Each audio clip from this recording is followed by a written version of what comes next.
네, 오늘 함께 나누시는 막걸리 같은 약속.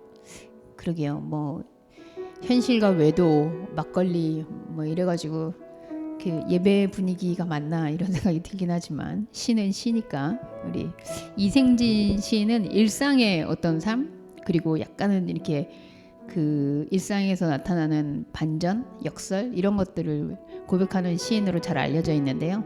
오늘 함께 한번 읽어보도록 하겠습니다. 시작. 어젯밤 인사동 순풍에서 막걸리를 마시며 약속했다. 장마가 끝나면 선유도에 가자고. 그건 선유도의 풍광을 이야기하다 그도 나도 물에 빠진 것인데 약속한 다음날 생각해보니 지금 내가 그곳에 갈 나이가 아니다. 하는 수 없이 문자를 보내 그 약속을 찢어버렸다. 그랬더니 그쪽에서도 문자를 보내 한 잔 두 잔 마시다 보니 막걸리에 빠져서 약속한 것인데 도저히 지킬 수 없어 고민 중이었다며 취소된 약속을 기뻐한다. 그래서 막걸리가 좋다는 것을 알았다. 네, 어떤 생각들이 드시는지 모르겠어요. 무언가에 빠져서 그것을 약속하고 저도 이런 경험 꽤 있는 것 같아요. 그래서 우리 그날 그래 거기 가자 여행 가자 막 이랬는데 막상 그날이 오면 지금 하고 있는 일들은 어쩌란 말이지 뭐 이렇게 돼서 결국은 못하게 되는 경우도 있고 억지로 하는 경우도 있고 그런데요. 취소된 약속을 기뻐한다 라는 이 대목에서 저는 사도 바울의 오늘 이야기할 율법이 생각이 났습니다. 그래서 그런 마음을 갖고 또 어떻게 말씀의 세계는 우리에게 언약을 전하고 있는지 한번 알아보는 시간 되었으면 좋겠습니다. 잠깐 기도하겠습니다. 하나님, 뭔가 해야만 하고 해내야 하고 하지 않으면 안 된다는 그런 틀 속에서 살아가고 있는데 언제쯤 우리는 자유롭게 살 수 있을까요? 하지만 또 아무것도 안 하고 그저 빈둥빈둥 놀고만 있다고 해서 그것이 행복도 아닌 것 같습니다. 현상과 영적 자아의 그 숙명 가운데에서 오고 가는 저희들의 삶이 피곤이 아니라 오히려 그 둘 사이의 공존 가운데 두 날개가 날아오름과 같은 그런 삶이 될 수 있지 않을까 꿈꿔보며 하나님의 말씀의 세계로 나아갑니다. 우리의 말씀 가운데 거하시는 그 하나님의 존재를 새삼 깨닫고 다시 한번 확인하는 시간 되게 하여 주옵소서. 예수님의 이름으로 기도합니다. 아멘. 네, 오늘 여러분과 함께 나눌 말씀은 15절에서 29절입니다. 제가 15절부터 29절 좀 긴 말씀인데요. 그래도 한번 먼저 읽어드리겠습니다. 형제들아, 내가 사람의 예대로 말하노니 사람의 언약이라도 정한 후에는 아무도 패하거나 더하거나 하지 못하느니라. 이 약속들은 아브라함과 그 자손에게 말씀하신 것인데 여럿을 가리켜 그 자손들이라 하지 아니하시고 오직 한 사람을 가리켜 내 자손이라 하셨으니 곧 그리스도라.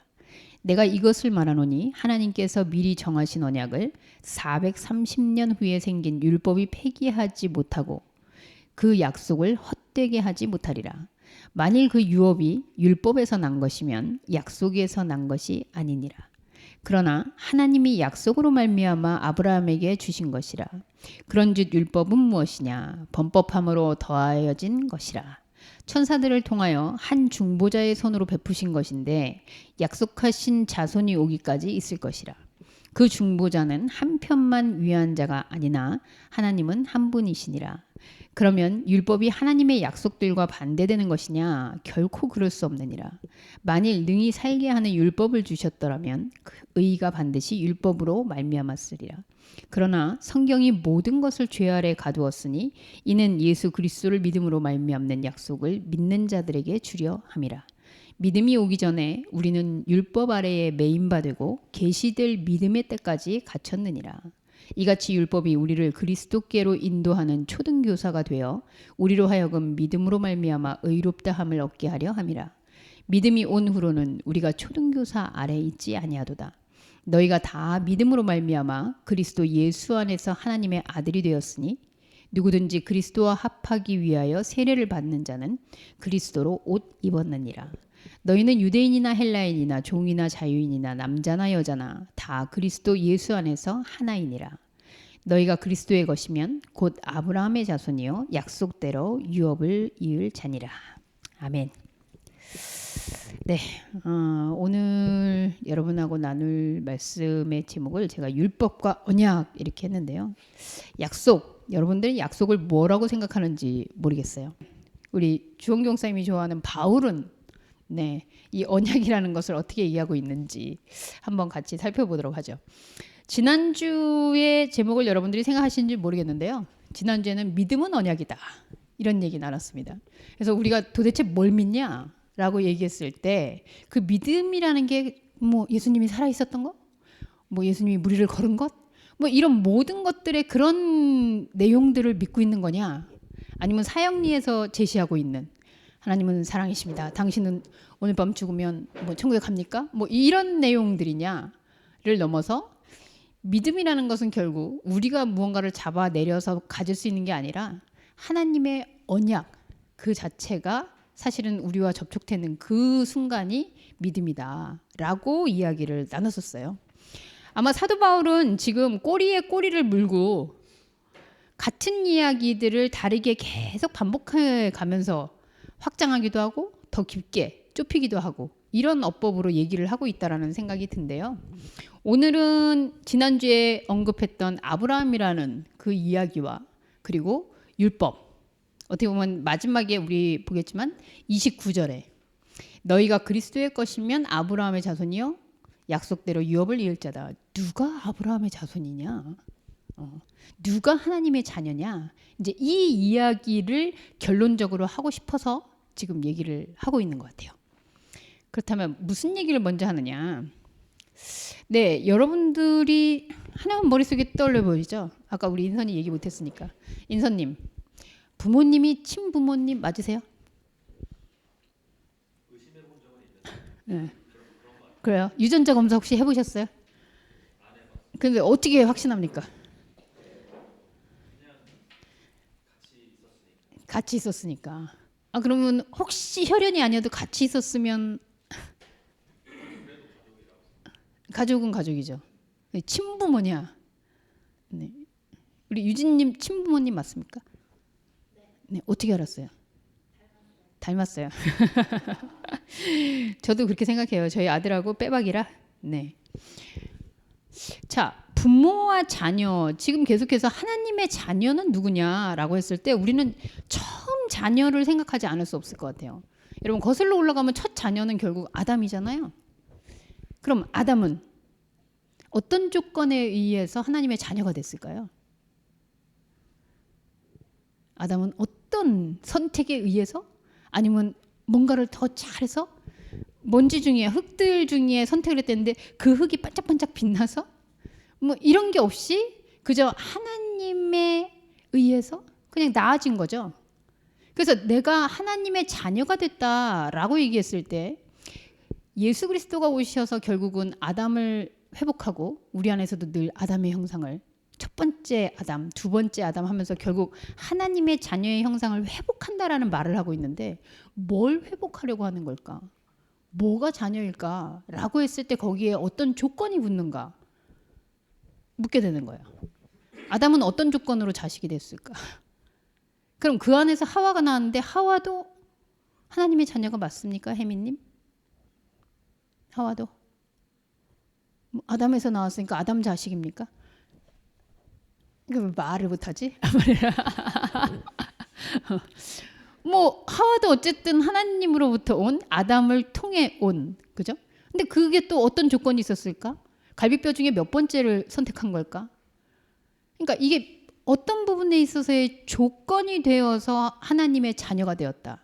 지금 여러분들이 얘기했지만 그렇죠. 인선님이 무한 경쟁 속에서 뭐 어쨌든 그렇게 탄생을 했겠지만 근데 내가 무언가를 잘해서 알맹이일 때 뭔가 열심히 뛰어서 그래서 연결이 됐다? 뭐 이렇게 볼 수 없잖아요.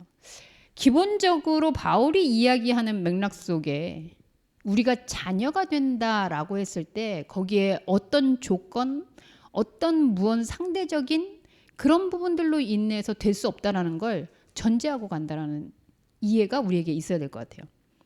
그래서 그런 부분에 있어서 왜냐하면 이 당시에 우리가 지금 얘기했던 율법이냐 언약이냐 이제 이런 이야기들을 나눴는데 율법은 과연 무엇일까? 우리가 언약을 이렇게 생각한다면 율법은 과연 무엇일까? 라고 했을 때 이 당시에 바울이 이야기할 때의 율법은 무엇일까? 여러분들이 대략 그림을 그리실 수 있을 것 같아요.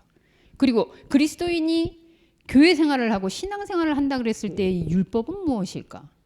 뭐 이런 부분들을 우리는 어렴풋이 또는 내가 그동안 생각해왔던 체계 속에서 이해할 수 있을 것 같아요. 그런데 바울은 이렇게 얘기합니다. 16절 아브라함과 그 자손에게 말씀하신 것인데 여럿을 가리켜 자손들이라 하지 않고 오직 한 사람을 가리켜 내 자손이라고 했다. 근데 사실 여러분 하늘의 별을 봐라 모래알을 봐라 이러면서 저렇게 수많은 사람들이 자녀가 될 거다 이렇게 약속하지 않았나요? 근데 왜 오직 한 사람이 그렇게 됐다 그러지? 왜 말이 다르죠? 바울이 성경을 잘 모르는 걸까요? 네, 바울이 성경을 해석하고 있다라고 보여져요.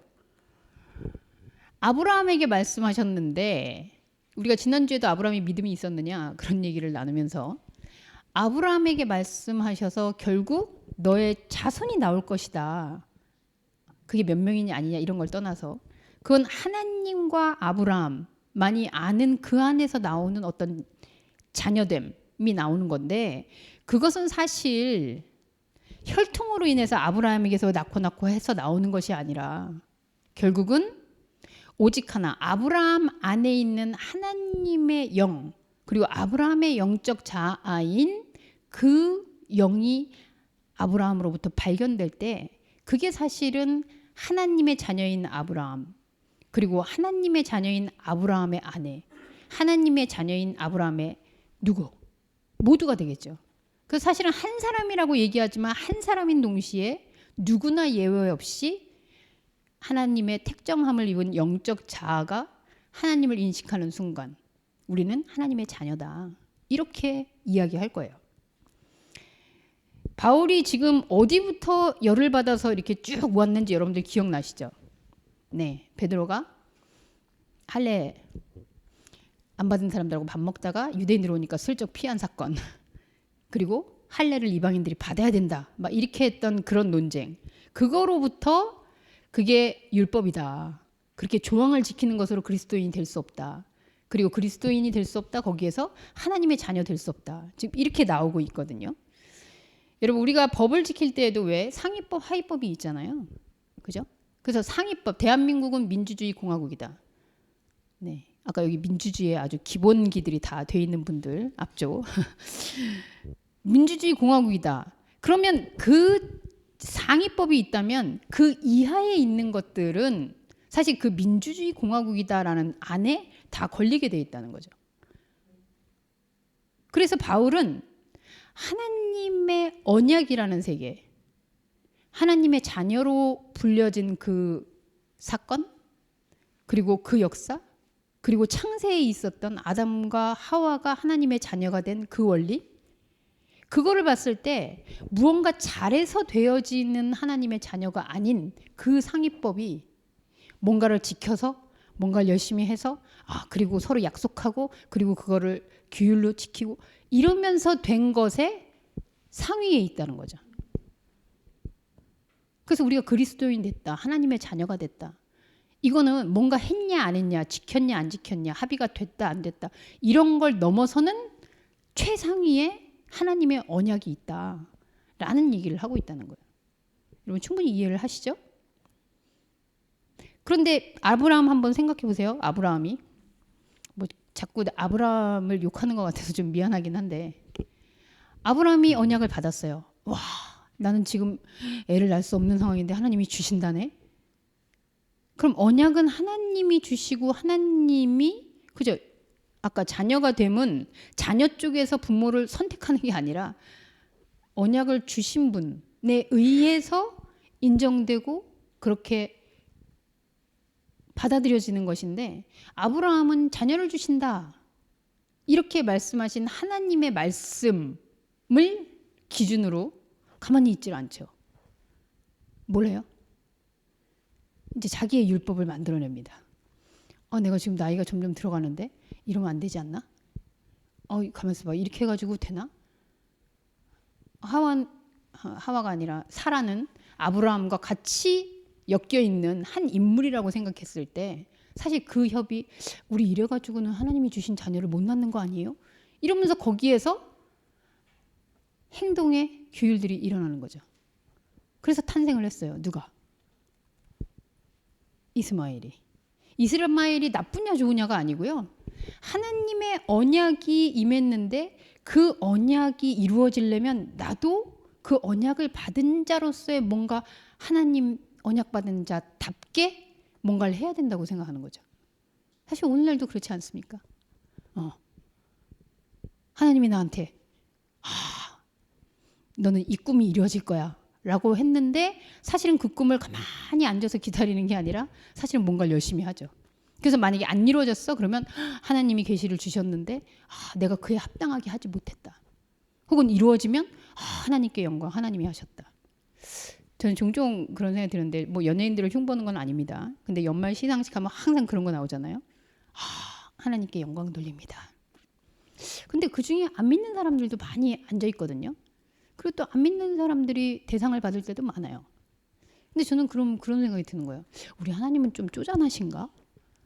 아니 안 믿는 사람들은 그냥 제가 이렇게 과분한 상을 받아서 감사합니다.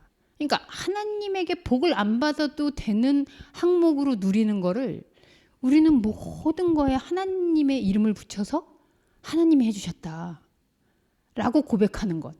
이건 무슨 이유일까요? 정말 하나님이 주신 거라서 감사해서? 정말 그런 걸까요? 그렇다면 하나님은 그냥 안 믿어도 되는 일을 왜 자꾸 복이라고 우리한테 던져주시는 걸까요? 정말 그건 하나님으로부터 온 복이 맞는 걸까요? 그래서 하나님의 명찰을 영광이라는 이름으로 계속 붙이고 나는 그래 하나님이 이렇게 해주시는 거 보니 나는 하나님의 자녀야. 근데 사실 그 사람이 열심히 드라마에서 막 잘하지 않았으면 그럼 이제 이런 억울함도 생겨요. 아니 날 때부터 잘생겨가지고 그냥 얼굴만 봐도 인기가 많아서 시청률 오르는 사람들. 그럼 이건 무슨 복이지? 태생의 복인가? 하나님이 주신 태생의 복인가? 날 때부터. 그러니까 우리가 생각하는 하나님의 자녀됨이라는 것에 대해서 우리는 어떻게 이해하고 있는가? 하나님의 자녀가 정말 언약으로 된 것이라면 그 언약은 과연 어떤 건가? 그 언약을 성취하기 위해 우리는 막 달려가야 되는 것인가? 그러면서 얘기하는 게 하나님이 미리 정하신 이 언약이 율법이 생기기보다 훨씬 이전이었다. 근데 여기서 얘기하는 율법은 사실 모세의 십계명으로부터 시작해서 점점점 가지쳐서 몇백 개 됐잖아요. 뭐 우리도 사실은 그리스도인은 어떻게 해야 된다. 자, 성진님 그리스도인은 가장 큰 덕목이 뭐죠? 뭐 해야 되죠? 그리스도인은 원수를 사랑하십니까? 안 사랑합니다. 네, 못 사랑합니까? 안 사랑합니까? 안 사랑한다는 거 보니까 아주 강력한 거부로. 상위법인 하나님의 언약, 하나님의 이루심, 하나님의 선택 이거 밑에 있는 것들은 사실 그 이상을 넘어서는 것들이 아니다. 그럼 이게 필요 없는 것이냐? 그 얘기도 아니거든요. 그럼 그 얘기도 아니면 뭡니까? 결국은 하나님의 언약과 그리고 우리가 하나님의 언약을 기초로 뭔가를 해야 되지 않나? 라고 생각하는 이 생각들은 우리에게 피할 수 없는 숙명이라고 생각해요. 우리 안에 현상이 있고 우리 안에 영적 자아가 있는 것처럼. 그렇다면 하나님의 자녀가 되는 그 순간은 무엇이냐? 재밌는 그 전개가 하나 나오는데요. 19절 우리 한번 같이 읽어볼까요? 시작.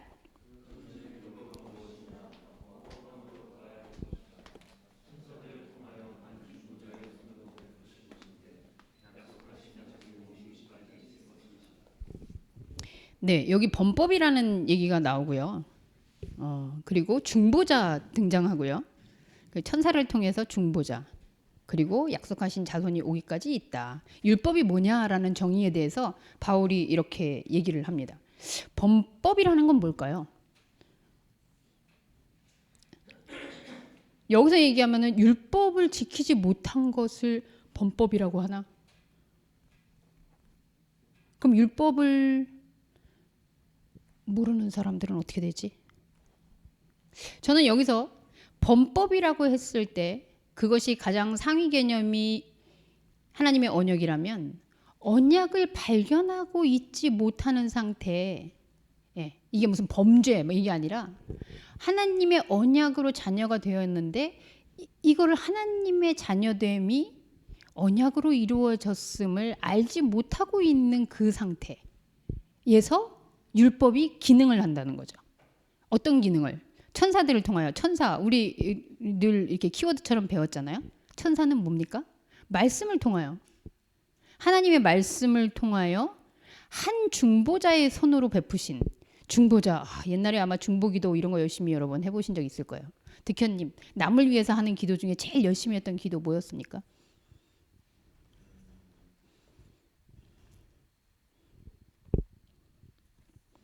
남을 위해 기도를 안 해보셨나요? 잘했어요.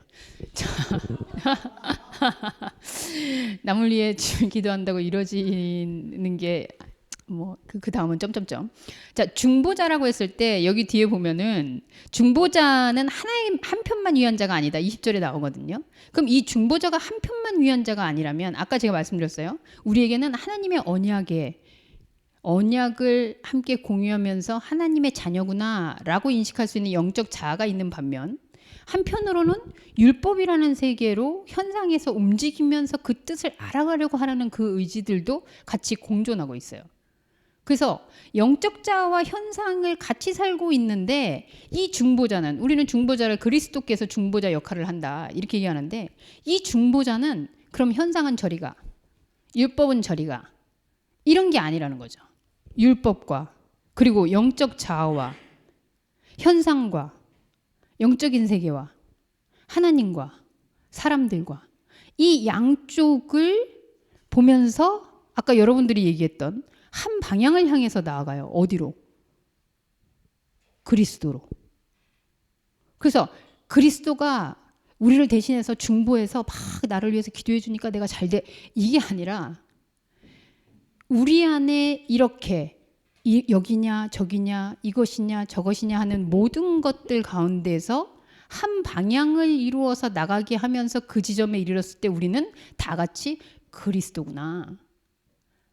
그래서 이름 짓기를 가람 그리스도, 그리스도 가람, 인성 그리스도, 그리스도 인선.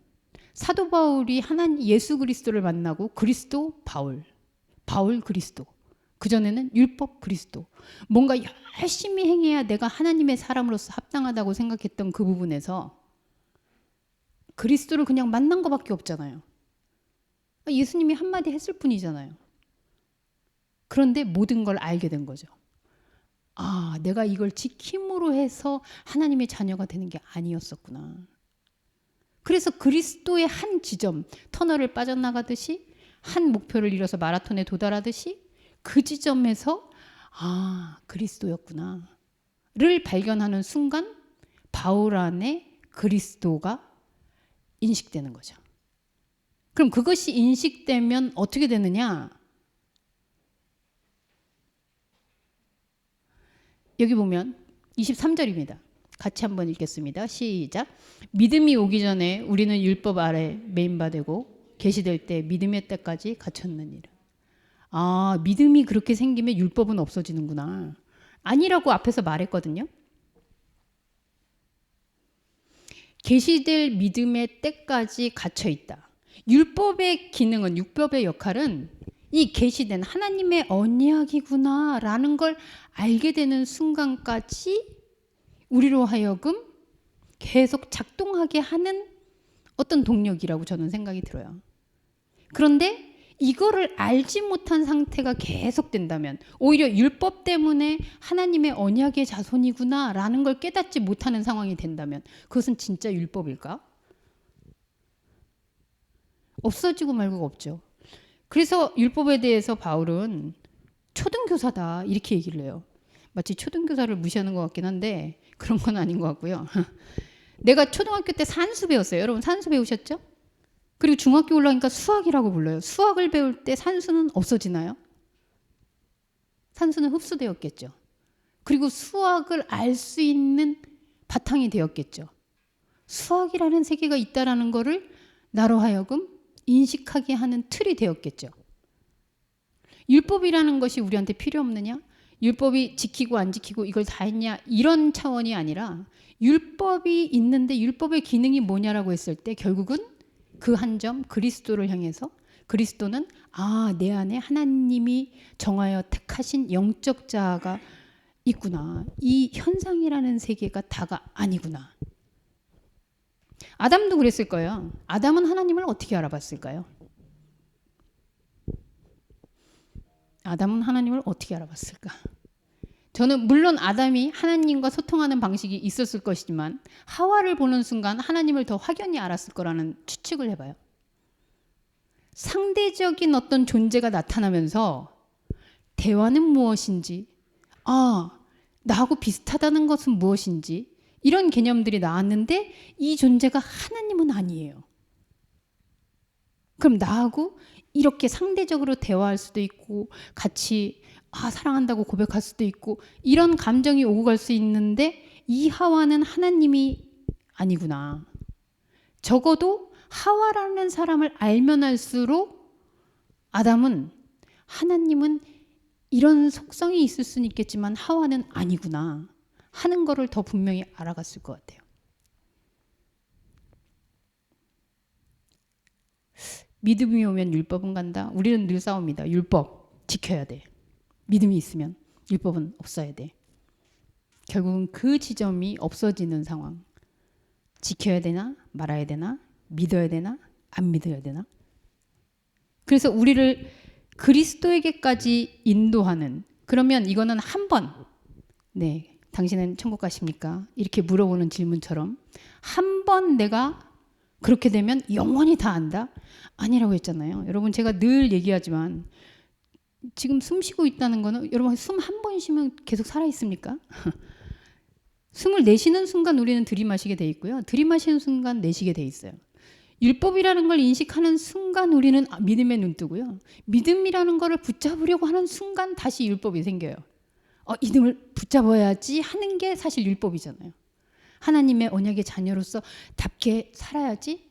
그래서 이게 계속해서 들숨날숨처럼 우리는 오고 가고 있는 그 상태로 있고요.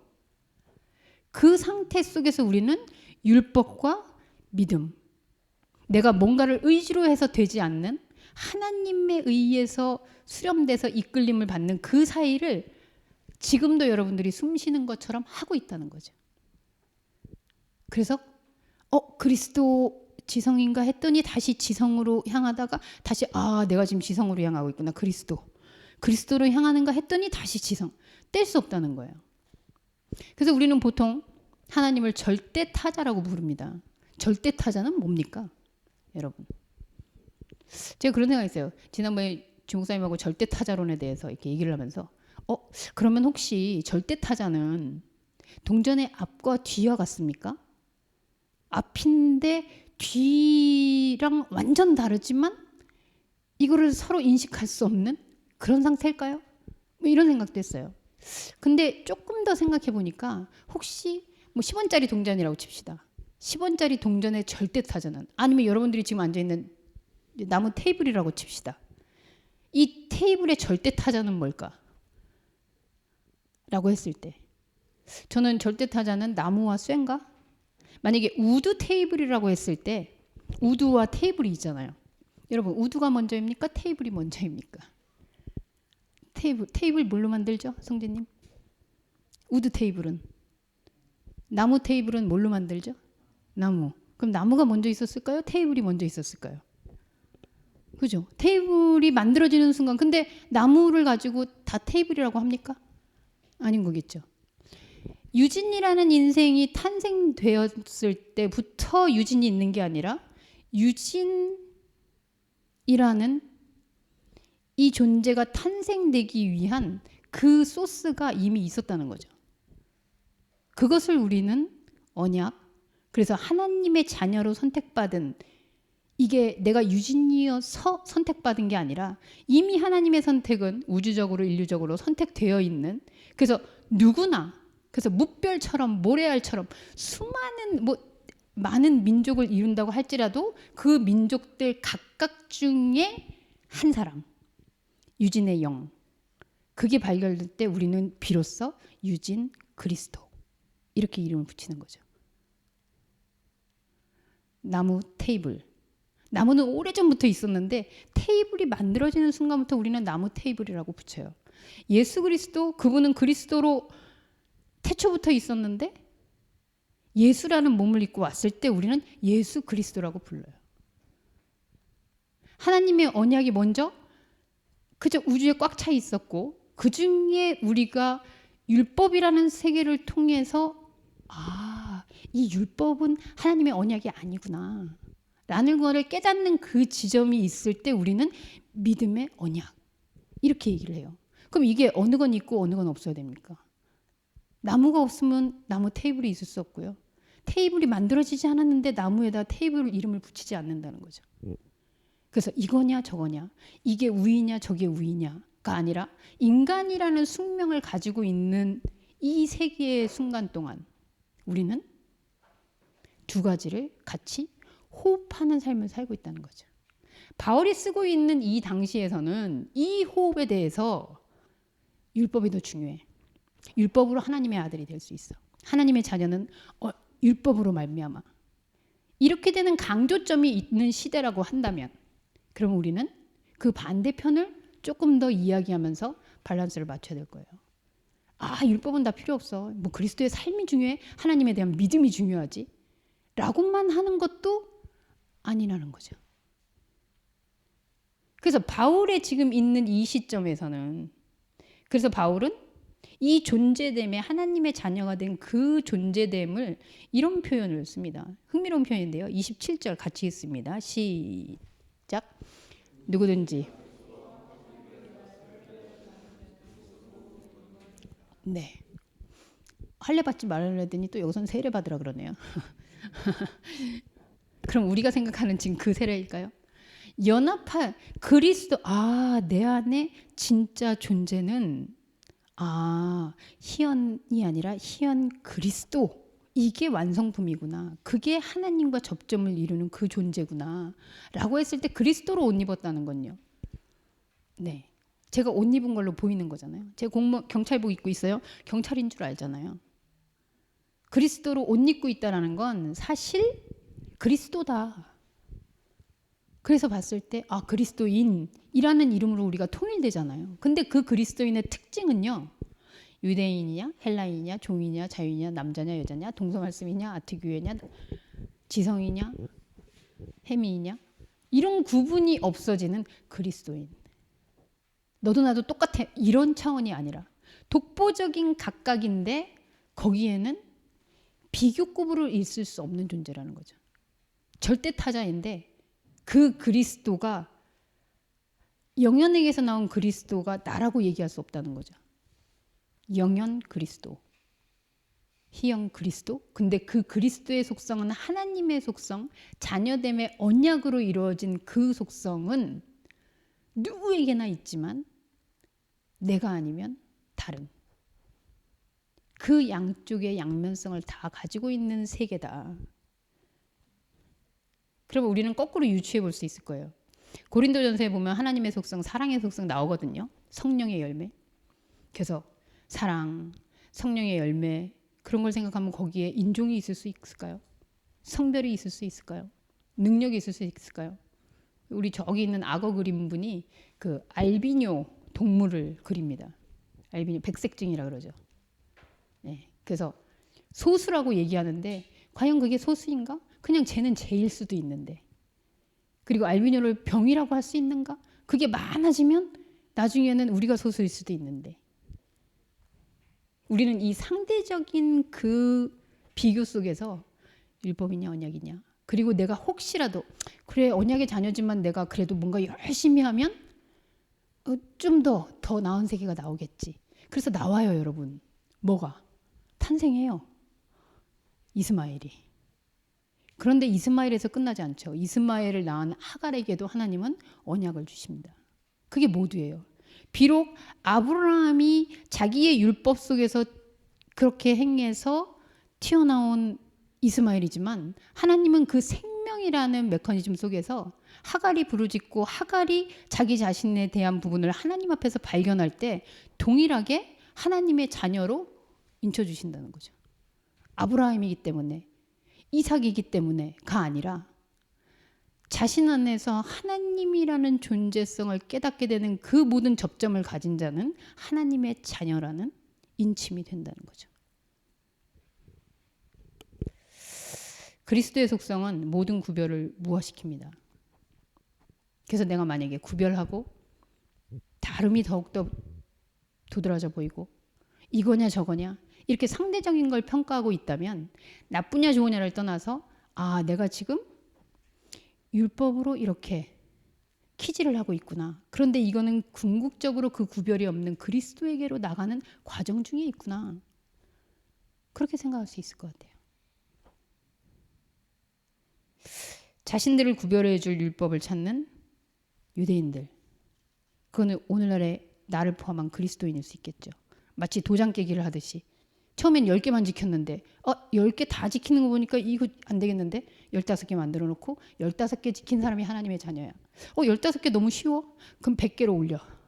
100개를 다 이뤄야지 하나님의 자녀야. 100개도 이거 지킨 사람이 많아지는데 몇백 개로 올려. 그래서 점점 더 구별짓기를 통해서 나는 그리스도인, 나는 하나님의 자녀, 너희는 이방인, 너는 죄인, 너는 하나님을 모르는 자. 이렇게 구별하는 것이 어떤 면에서 신앙의 공동체라고 왜곡된 그 세계 속에서 바울은 외치는 거죠. 그리스도라는 너 그리스도인, 나 그리스도인, 우리 그리스도인 안에서 우리는 내가 의지를 가지고 도장을 깨듯이 하나하나 올라가서 하나님의 자녀를 따내는 특권이 아니라 이미 하나님의 자녀가 안 될 수 없는 조건으로 나와 있는. 그런데 거기서 이 율법이, 이 상대적인 세계들은 결국 나로 하여금 절대적인 존재를 알아가게 하는 그 과정이구나. 들숨을 마셨으니 끝이다? 아니, 숨이 들어왔는데 아까움 없이 내보내야 되는구나. 그래서 계속 숨쉬기를 하고 있는 그 움직임의 상태를 우리는 하나님의 자녀의 상태, 절대적인 존재의 상태, 그리스도의 존재의 상태라고 부를 것입니다. 그래서 그러한 논쟁이 아니라 율법과 믿음, 그 사이를 아까 우리 지혜가 얘기했는데 포월, 포월의 어원은 주원규 목사님에게 있습니다. 포월 선생이라고 제가 불렀는데요. 본인이 만든 언어 무슨 뜻이죠? 주원규 목사님 무슨 뜻이라고요? 끌어안고 초월한다. 초월해서 끌어안는다. 선녀와 나무꾼도 아니고 어쨌든 끌어안아서 넘어선다. 율법과 믿음이라는 그 개념이 우리 안에서 돌면서 결국은 그리스도라는 지점을 향해서 같이 포월되는 그런 역사에 하나님의 자녀라는 사실이 우리의 인생에 나쁜 의도가 아니라 각인됐으면 좋겠어요. 그런 인생을 함께 공유하는 저와 여러분이 될 수 있으면 좋겠습니다. 기도하겠습니다. 하나님, 수많은 사람들 중에 이왕이면 베드로가 그렇게 노력했는데 베드로에게 마지막으로 나타나서 지식을 주시고 더 위대한 인물이 되게 하셨으면 좋았을 텐데 예수 믿는 사람들을 쫓아다니며 잡으러 다녔던 그 바울에게 나타나셔서 이 신비의 말씀을, 비밀의 말씀을 깨닫게 하심이 어찌민지. 아마도 우리 안에 수많은 바울의 모습이 있을 것입니다. 근데 그 바울을 잘못됐다, 율법이다 정죄하지 아니하시고 그래 너의 그 율법이 나를 알게 하는구나. 그렇게 다시 우리의 눈을 뜨게 해주시고 내가 단순히 인간이 아니라 인간 그리스도라는, 그래서 예수 그리스도, 인간의 몸을 입은 그리스도의 모습이 바로 우리의 모습일 수 있다는 그 확장된 세계를 알려주시며 감사를 드리며 그 기쁨을 살아있는 동안 이왕이면 많이 생각하고 하나님의 말씀의 세계를 통해서 늘 확인하는 저희들이 되게 하여 주옵소서. 예수님의 이름으로 기도합니다.